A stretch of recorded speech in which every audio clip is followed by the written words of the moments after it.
avec lui. 1 Corinthiens 6, 13 à 19.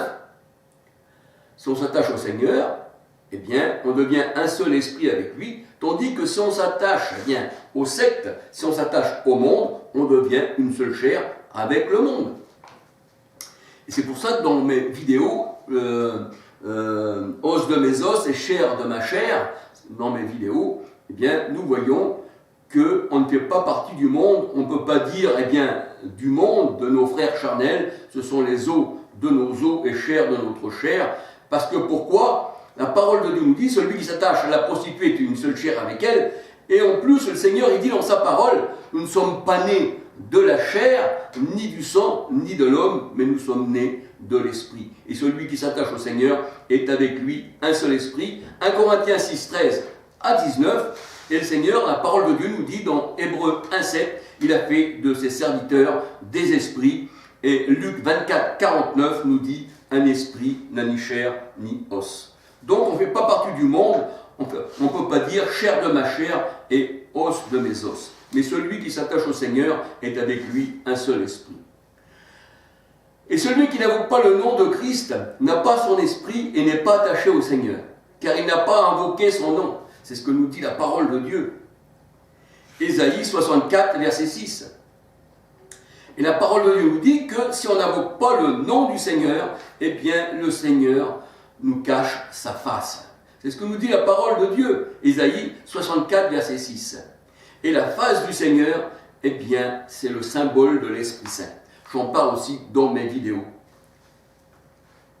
Et ceux qui ont invoqué Christ, ceux qui l'ont invoqué d'un cœur honnête, d'un cœur sincère, eh bien, la parole de Dieu nous dit, eh bien, seront persécutés. Seront persécutés par les sectes, par le monde. Acte 9, versets 14, 21. Et nous voyons que Paul, quand il était dans la secte pharisienne, eh bien, il dit « Je persécutais et je mettais à mort tous ceux qui invoquaient ce nom. » Et ces gens-là refusent le nom de Christ. Jean 15, verset 21. Et ils sont ennemis de ceux qui invoquent ce nom. Matthieu 10, verset 22. C'est ce qu'on appelle l'antichrist, l'homme méchant qui se met contre le Seigneur et ses disciples.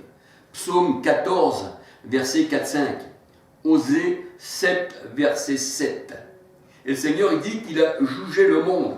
Pourquoi ? Parce que le monde, eh bien, il a l'esprit de l'antichrist. Jean 16, 33.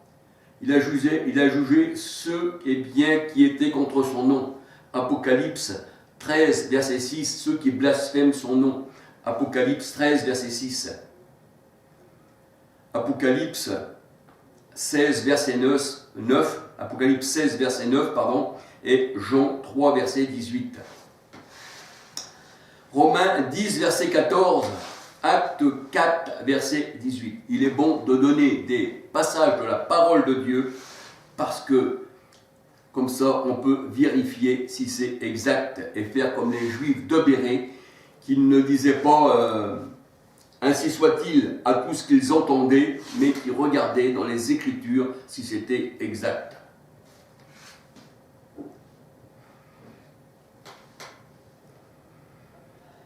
Alors il est vrai que les sectes prennent le nom du Christ et disent au nom de Jésus-Christ, sors, sors, alors que ça c'est totalement faux. Le Seigneur il dit il n'y a rien qui puisse rentrer dans l'homme, qui puisse le souiller, mais c'est du cœur que sortent les mauvaises paroles.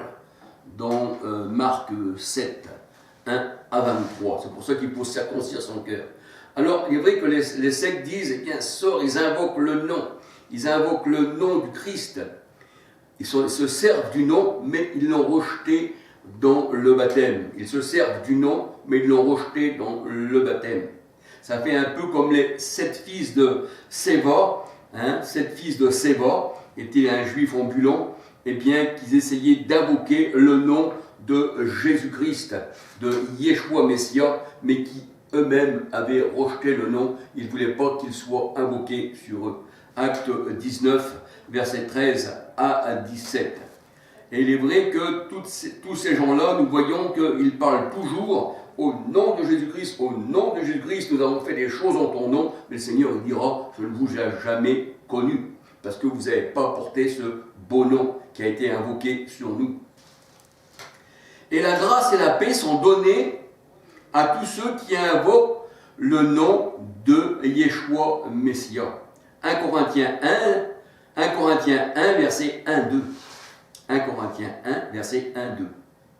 Et la parole de Dieu nous dit, l'Éternel est près de tous ceux qui l'invoquent, mais qui l'invoquent d'un cœur sincère. Psaume 145, verset 18. Et la parole de Dieu nous dit que l'Éternel est bon pour tous ceux qui est riche. Le Seigneur est riche pour tous ceux qui l'invoquent d'un cœur sincère. Romains 10, verset 14. Qu'il l'invoque d'un cœur pur. 2 Timothée 2, verset 22. Et la parole de Dieu nous dit que Christ est notre Père. 1 Pierre 1, verset 17. Le nom du Père est sur nous. Ésaïe 9, 5. Christ est notre Père. Malachie 2, 10 nous dit qu'il n'y a qu'un seul Père. Jean 14, verset 7 à 10. Et le Seigneur Jésus-Christ disait, moi et le Père, c'est un seul. Et le Seigneur Jésus-Christ est venu, c'est-à-dire au nom du Père. Jean 5, verset 43. C'est pour ça que l'ange Gabriel était venu et disait à Marie, tu l'appelleras du nom de Yeshua Messia. Et c'est pour ça que la Bible dit aussi Dieu l'a souverainement élevé et lui a donné le nom qui est au-dessus de tout nom. Et Jésus disait, je suis venu au nom de mon Père. Et le nom, du Père, du Christ, il est sur le front de ses élus. C'est comme une appartenance. C'est pour ça qu'il est dit dans Ézéchiel 9, verset 4-6, fais une marque sur le front de mes élus et ne touche pas à ceux qui ont la marque. Parce que c'est une appartenance. Alors c'est vrai que son nom est sur notre front. Apocalypse 22, verset 3 et Apocalypse 7, verset 3. Et la ville de la Nouvelle Jérusalem, Apocalypse 21, 1, 2, 3, 9, 10, l'épouse du Christ, qui descend du ciel, elle ne fait pas partie de ce monde. Eh bien, la parole de Dieu, elle dit qu'elle est notre mère. Galates 4, 26. Galates 4, 26. Elle est notre mère. Elle est mariée à Christ, notre Père. Ésaïe 9, 5. Parce que l'Église est l'épouse du Christ. Et elle a le nom du Christ. Elle porte le nom de son mari. Apocalypse 3, verset 12. 2 Corinthiens 11, verset 2. Nous sommes, nous, l'Église, et nous sommes les membres du corps du Christ. Nous sommes l'épouse du Christ. Et ce nom nouveau, parce que le nom nouveau, que personne ne peut connaître que celui qui le reçoit, comme les gens ne l'ont pas reçu, qui l'ont rejeté, ils ne peuvent pas le connaître, seuls les élus, ceux qui ont reçu le nom du Christ, ce caillou blanc, cette pierre blanche, connaissent ce nom nouveau. Apocalypse 2, verset 17. Parce que ce nom-là, dans la Nouvelle Alliance, c'est donc le nom nouveau qui est au-dessus de tout nom que l'Éternel a donné, par laquelle on doit être sauvé. 1 Corinthiens 6, 11, nous sommes justifiés au nom du Seigneur Jésus-Christ, Yeshua Messia, et par le Saint-Esprit. La Bible dit que ce nom-là, il est au-dessus de tout nom, bien sûr, il est même au-dessus des anges. Hébreux 1, verset 4. Et le disciple dans la parole de Dieu, il est appelé, 1 Pierre 4, 14, 15, 16, le disciple est appelé Christien. Christien, Christ. Christ, Christien. Pas chrétien, c'est déformé. Christien, comme Christian. Voyez-vous? Avant, ce n'était pas déformé, on disait Christian. Voyez-vous? Donc, c'est des mots dérivés. Donc, Christien, mais c'est vrai qu'il nous tient dans sa main, ça va bien. Alors, ce beau nom invoqué sur nous, on le méprise. Et la parole de Dieu nous dit, ce fut à Antioche que pour la première fois, les disciples furent appelés chrétiens. Acte 11, verset 26. Alors c'est vrai, nous voyons que le monde entier, sous la puissance du malin, nous voyons que toutes ces sectes, nous voyons que Constantin, qui était un Romain, qui a paganisé le christianisme, qui a fait rentrer dans le christianisme toutes les choses païennes, il a fait une salade, c'est-à-dire à sa convenance. Et nous voyons que toutes ces religions, pentecôtistes, anabaptistes, tout ça, ça vient de Rome, de la louve romaine. Et cette louve romaine, comme les pharisiens, comme les sectes qui avaient annulé le commandement de Dieu, qui louaient le Seigneur d'élèves, mais qui avaient refusé son nom, quand Jésus-Christ est venu, notre Sauveur, eh bien, ils l'ont rejeté. Ils n'ont pas voulu qu'il soit dans leur cœur. Ils n'ont pas loué du cœur, mais simplement des lèvres. Et ce qu'ils disaient n'était simplement que des traditions des hommes. Alors, j'invite tous ceux qui appartiennent au Seigneur, eh bien, d'invoquer le nom du Seigneur. Parce qu'il est dans ta bouche, il est dans ton cœur. Ne dis pas, il est loin, qui va me l'annoncer. Il est dans ta bouche, il est dans ton cœur. Si tu l'invoques d'un cœur sincère, alors tu seras sauvé, toi et ta maison, parce que nous sommes la maison du Seigneur. Alors, par ces quelques petites paroles, eh bien, les brebis ne peuvent pas refuser, eh bien, le nom du bon berger. Parce que pourquoi ? Comme tout, comme nous voyons aujourd'hui même, quand on va dans des maisons, quand on va là où il y a un père, une mère, il y a des enfants, eh bien, les enfants portent le nom du père, ainsi que la mère. Et la parole de Dieu nous dit que le nom, c'est une appartenance. Quiconque invoquera le nom sera sauvé. C'est une appartenance. Même dans Daniel, il est dit, Éternel, prends soin de ta maison. Alors, prends soin de ta maison, car ton nom est invoqué sur nous. Je ne me souviens plus que c'est écrit dans Daniel. Vous pouvez le retrouver, ce nom. Prends soin de ta maison, parce que ton nom est invoqué sur nous. Ça veut dire que nous sommes des gens de la maison de Dieu. C'est ce que nous dit Éphésiens. Éphésiens de 11 à 22 ou 23. Nous sommes des gens de la maison de Dieu. Et nous avons pour Père l'Éternel. L'Éternel, eh bien, c'est-à-dire ce Dieu qui est éternel. Tu es l'Éternel, mon Dieu, mon Saint. Et la Bible dit qu'il n'y a qu'un seul Éternel. Il n'y a qu'un seul Dieu. On tous est parmi tous. Et pourtant, la parole de Dieu nous dit, il y en a qui disent que Jésus n'est pas Dieu. Et pourtant, la parole de Dieu nous dit, examinez-vous vous-même pour voir si Christ est en vous. Examinez-vous.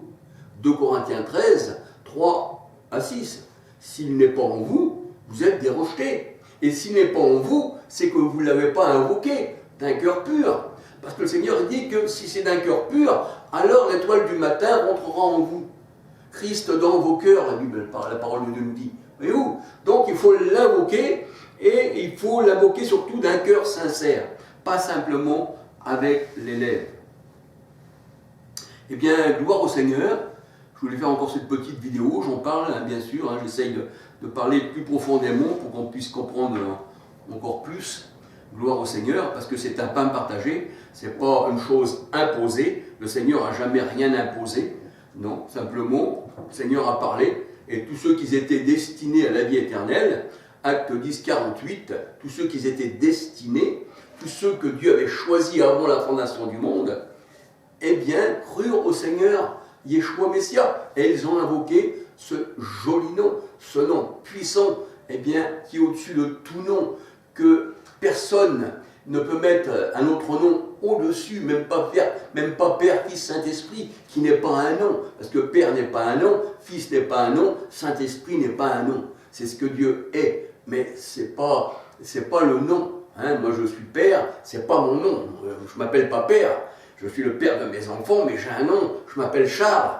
Voyez-vous ? Donc, on voit qu'il faut rechercher le nom, et le Seigneur, eh bien, il nous l'a révélé, il nous l'a, eh bien, pour ça que la parole de Dieu, elle dit, qui le connaît, ce nom nouveau, que celui qui peut le recevoir, ce caillou blanc. Et la parole de Dieu nous dit que le caillou, dans Acte 4, 11, 12, eh bien, c'est le Seigneur Jésus-Christ. Et il est cette pierre, eh bien, aussi qui écrase, eh bien, les peuples. Parce que le Seigneur dit, quiconque, eh bien, quand cette pierre va rouler, eh bien, il sera écrasé. Et il parlait des pharisiens, eh bien, qui louaient le Seigneur des lèvres, mais que leur cœur était éloigné, qu'ils avaient une tradition d'homme, et qu'ils ne mettaient maintenant plus que, eh bien, dans leur bouche, que des commandements terrestres, on va dire sataniques, diaboliques, et on voit qu'ils se sont enfoncés dans les ténèbres plus profondément que quand la lumière Christ est venue, eh bien, ils l'ont rejeté. Alors, les bénis de mon Père, comme je dirais le Seigneur, vous les bien-aimés du Seigneur, hommes, femmes, bien-aimés, eh bien, que le beau nom de Christ soit invoqué sur vous, ou a été invoqué sur vous, eh bien, le Seigneur a dit, dans Ézéchiel 9, 4, il me semble, 4, 5, je crois, eh bien, il dit, passe dans la ville, et fais sur le front de mes élus une marque, et ne touche pas, eh bien, à mes élus. Parce que le Seigneur a dit qu'on a le sang du Christ sur les montants de notre porte, de notre cœur, qui est notre porte, parce que c'est du cœur que sortent les bonnes pensées et les mauvaises pensées. Si on n'est pas régénéré, le Seigneur dit que c'est du cœur, c'est de l'abondance du cœur que la bouche parle. Et le Seigneur dit que Christ, Hébreux 10, 22, nous a nettoyé le cœur avec une eau pure, c'est-à-dire avec l'Esprit Saint, Jean 7, 37 à 40, parce que le Seigneur il parlait de l'eau, et que l'eau c'était l'Esprit Saint. Eh bien, on a été nettoyé par l'Esprit du Christ. Eh bien, que le Seigneur vous bénisse, que le Seigneur vous garde, et à la prochaine vidéo, si le Seigneur le permet. Soyez tous bénis, parce que quand on marche avec le Seigneur, et qu'on est sous la protection du Seigneur, quand il a mis son nom et son sang sur nous, eh bien, on ne craint rien. Ça fait comme le pays d'Égypte. Eh bien, nous voyons que ceux qui avaient le nom, qui invoquaient le nom, bien sûr, et puis qui avaient le sang sur les linteaux des portes, la parole de Dieu a dit, et l'Éternel, eh bien, faisait que le destructeur ne rentrait pas dans la maison, sur laquelle les linteaux des portes, le sang de l'agneau avait été aspergé. Eh bien, soyez bénis, et que le Seigneur vous bénisse davantage. Et gloire à son nom. Alléluia. Que le Seigneur vous bénisse.